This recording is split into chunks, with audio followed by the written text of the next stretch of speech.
Why do you talk about Kyle Busch so much? Well, this is the reason. Very strong start to the playoffs. He's won the pole for the first 2 races. He's led 48% of the laps that have been raced. 2 of 4 stages he has won. And a week ago, he was able to win at New Hampshire, and that locked him into the round of 12. So all smiles for the driver of the 18 and that team. They'll go out now to find out if they can make it 3 in a row. Can he sweep the first round of poles? Yes. You think he can? Yeah, I mean, this 18 car has found something in this single car speed that, I mean, he's done it consistently, not just in the final round, but as you mentioned, he's been the fastest both rounds today. So he has to be the favorite. The numbers that he'll be fighting for, we're going to see out of Kevin Harvick. And the 11 of Denny Hamlin also already on the track. Amazing how fast these cars are. Just a sense of speed from a driver, and then looking at them, they just are absolutely flying. Going a mile in 22 seconds.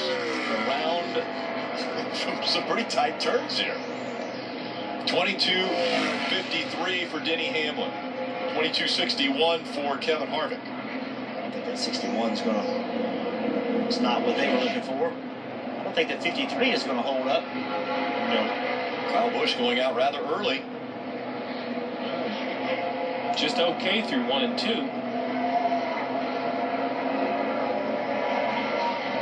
And picking it up through 3 and 4. He's fastest right now at 22.44. We'll see if he can hang on. Chase Elliott also out on the track now. Thought around the 40, Rick, so I'm not sure the 44 is going to be good enough or not. I mean, it's a great lap. We're just going to have to see what some of these other cars have, like Martin Truex Jr. or perhaps Kyle Larson. I think someone can beat that 44, though. It's not like the last couple of weeks. Yeah, it's not the last couple of weeks where he just shut the door. You know, 2.5 tenths passing everybody. Certainly not that kind of lap. Truex Jr. right here, and it won't be Kyle Busch. Oh yeah, P1 for now, man. Good job. He does not make the clean sweep of round 1. Martin Truex Jr. now fastest at a 22.407. So there's that 22.40 you mentioned, Steve. Yeah, that was after looking at what everybody ran in both rounds. I thought that's what it would take. Brian Blaney has a different idea, though. If he can find a little speed down here, he can improve the lap, but up the racetrack he goes. And you see how quickly the time was gone. And Jeff, there's it looks like a bump entering 3. We've seen a lot of cars that have been unbalanced once they went over that bump entering 3. It's just the car loading. It's just such a change in elevation, you know, down the back straightaway. Take a look at this. Good lap going. So watch Dale Jr. as he drives this thing down into turn 3. You actually go downhill right there. There's a bump, but just that transition. Good lap right here. Couldn't carry 3 and 4 though. 4th for Dale Earnhardt Jr. Matt Kenseth. See what he has for teammates Kyle Busch, Denny Hamlin, and the alliance with the 78 team. Kenseth's going to be 3rd. Eric Jones, 7th. Only 3 still to go. Kyle Larson, Suarez, and Newman. Yeah, 20 off turn 4. Way up. Actually, I think may have touched the wall. And that was 3rd. Eric Jones making the 2nd lap. You know, it's easy to forget that Eric Jones is the rookie. Yes. You know, he's done so well. Newman. It's a big lap right here for Ryan Newman. If Ryan Newman can find a way to be in the top 5, top 6, the way they race, he has a great chance to earn some playoff, to earn some stage points. So right now, a good lap going. But Kyle Larson has a great lap going. Kyle Larson looks to me that he wants to try to take that top spot. He's heard enough about the 18 and the 78. Couldn't do it. Turns 3 and 4 for Martin Truex Jr. must be very impressive because a lot of teams trend into the green, much like Daniel Suarez does, into the middle of the corner, but they lose time on corner exit. Remember, that's compared to Truex's time, so he must have had a really great command 4. Kyle Larson I'm sorry? Yep, Kyle Larson has broke up the Toyota party in the top 5. Suarez, much like Eric Jones, it's easy to forget he's a rookie.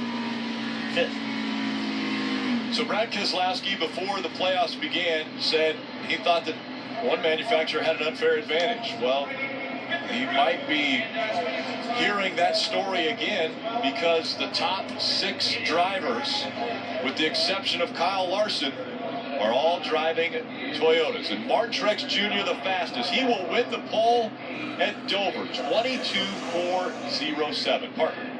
Well, guys, a lot of high fives, a lot of excitement down here just before qualifying. You were saying, we want to win more poles. How about your home race getting the pole? Yeah, it's awesome. Hats off to all the guys. Furniture Road Toyota was awesome today, and just had to put it all together. You know, my timing was off a little bit the first 2 rounds, and between that and just getting the balance right, just, you know, like I said earlier, it's hard to put it all together for that 3rd round. Today we did it. Still thought I could have done a better job driving, so we'll keep working on that. But great start for Sunday, and hopefully you'll get some more points. All right, looks like you gained a lot of your time for 3 and off of 4. No one seemed to get close to you there. What'd you do down there? Tell everybody. Yeah, what's the secret? It's a secret. That's why we're good here. Ah, there you go, guys. Holding the secret's close to the vest, Kelly. Yeah, I'm sure he is. Would like to have an ear on this conversation, too, as you see Kyle Busch diagnosing things, going over things with his crew chief, Adam Stevens. So don't want to interrupt. Sorry, Kyle, you just missed out on sweeping the poles for this first run. Still a front row start, but is there a moment, do you know, where you maybe lost a little time to the 78 on that final run? Yeah, definitely know where it was, and just hated that we didn't come out of here with our 9th pole of the season, but we'll take it. You know, it's front row starting spot. Hopefully it'll be a good enough pit selection. Obviously there's no better pit here than number 1, but we've been on a really good roll here as of late with qualifying and everything like that for this year. So M&M's Caramel Camry's got some good speed in it, though. I was a little worried after practice that we weren't going to have the speed that we needed to contend for a pole, but obviously we had it here right now when it mattered. So we'll go back to the drawing board and work on race stuff for tomorrow. Give us a sense, if you could, what it's like coming to this race after the weekend that you put together last weekend, and really nothing to lose. Yeah, nothing to lose. I mean, the biggest thing that you focus on here is just getting that good starting spot, which will allow us to race for stage points up there. But we know who the stage point king is this year, so we've got to outrace him for those. I'm sure they're early on, but anything can happen here. We saw last week anything can happen. You know, you just don't expect anything to, can't expect to not have something come up out of the next corner that you're in, you know. And Dover here, it tends to bite you in the least suspectable moment. So we'll just keep fighting it out and race hard. Al, thank you. Yep. In June, the last time the Monster Energy Cup Series was here, the front row was the 18 and the 78. Starting the 18 on pole, the 78's on the outside. Well, it's switched. The 78 now has won the pole. The 18 will start second. The 2 have won the first 2 races of the playoffs. We have that confidence in what we're doing, and it's working. Martin Truex Jr. wins at Chicagoland.